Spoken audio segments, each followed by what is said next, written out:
Yes, guys, welcome to Primetime Analysis. I am your host, Victor Onyango. Now, since the new regime took power, there has been numerous challenges and uncertainty surrounding the Kenya's foreign policy. And this has been heightened by the fact that our president has himself gotten to be more brave and more prominent in pushing policy positions that inform our foreign policy. In this video, I want us to look at some of the major challenges that the Kenyan government is facing when it comes to foreign policy. And I know the latest news that is affecting this field is that Sudan, where the war has been raging for some time now, the soldiers there have rejected William Ruto as the head of mission in negotiations that are supposed to ensure that this country gets peace and ceasefire to end their war. So they have said, you will not replace Salva Kiir, and William Ruto will not be accepted as a mediator in our country. I want us to look at some of the strategies or some of the failures of this government when it comes to anchoring our foreign policy to be wherever we are supposed to be among community of nations. Before we begin, for those who have watched this video for the first time, we welcome you in this journey, and please take a second or two to subscribe. Also, for those who have subscribed, we thank you for your continuous support, and we pray that we join and grow together in this journey. Thank you and welcome. Kenya's position in East and Central Africa is prominent, and it has been a key player in many peacekeeping missions that are undertaken in this country. Especially around the Horn of Africa, Kenya has played a critical role when it comes to sending peace missions and also holding a critical position where foreign attaches come to this country as they do their activities across the African continent. But since the new regime came, it has been shambles all over because we do not have a clear foreign policy. A foreign country cannot understand where we are headed or what we want as a country. This is because of the wrangles that are there and the manner in which our president is presenting himself. But this thing is not new. The fact that William Ruto has been rejected as a mediator in the Sudan war is not new because from the onset, just when this regime began its term, they started with a diplomacy bluff. First of all, you remember that when he was being inaugurated or sworn in, the leaders from different countries came in their numbers and joined him. But one challenge or one incident that stood out is that days after his swearing in, on his Twitter handle, the president said that they are in the process of beginning to end ties with Sahrawi Arab Democratic Republic. But one thing is, the leader of this country was in the swearing in party, and he was recognized as one of the attendees and dignitaries who attended. This was a serious issue, and it forced Michael Macharia Kamau, who was then the PS for Foreign Affairs, to come back and retract that statement that was given. Initially, if you looked at what the president was saying, the tweet that he sent out was that at State House in Nairobi, received a congratulatory message from His Majesty King Mohammed VI. Kenya rescinds its recognition of the Sahrawi Arab Democratic Republic and initiates steps to wind down the entity presence in the country. That was on William Ruto's Twitter handle. Remember, that was when he received a congratulatory message from the leader of Morocco. But because Sahrawi Arab Republic seceded from Morocco and they have been having territorial spats, On this visit at State House, William Ruto immediately in the evening tweeted that, but then because of the challenges that that tweet made in the entire country, in the entire continent, Kenya's Foreign Affairs Principal Secretary Macharia Kamau had to give a different statement, and this is what Kamau said. Kenya's position on the Sahrawi Arab Democratic Republic is fully aligned with the decision of the Organization of African Unity to admit the country to its membership on 22nd August 1982, and the AU Charter, which calls for the unquestionable and inalienable right of people to self-determine. Further, the country aligns itself with discussions of subsequent AU assemblies of head of state and government of the Sahrawi Arab Democratic Republic.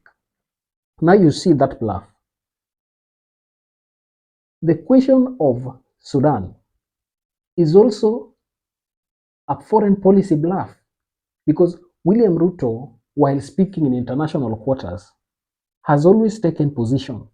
The position he has taken has looked like he does not consider the generals who are fighting to be serious people.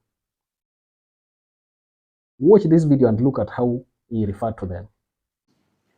A case in point, we have a situation in Sudan. The generals in Sudan are bombing everything. They are bombing roads, they are bombing bridges, they are bombing hospitals, they are destroying airports, using military hardware bought by African money. Just imagine. We need to tell those generals to stop the nonsense. Yeah.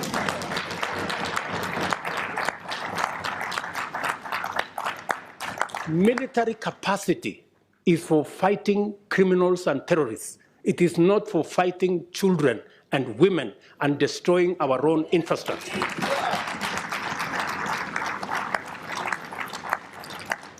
But as it is, we have no capacity to stop this nonsense in our own continent, because our own peace and security fund is funded by others. We have a problem. But I'm telling you, we are going to correct this problem. It is us to do it.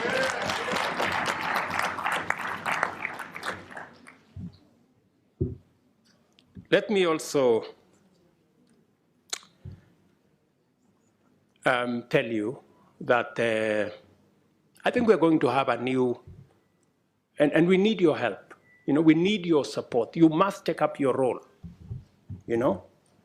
Now, if you look at that video, you realize that William Ruto talked about these soldiers with some level of disrespect. I would not want a leader of one country talking about a leader of another country in such kind of manner. So for any leader, even if it were you, that a leader of a different country talks like that about your country, even if you are at war, you would not want a leader to talk like that.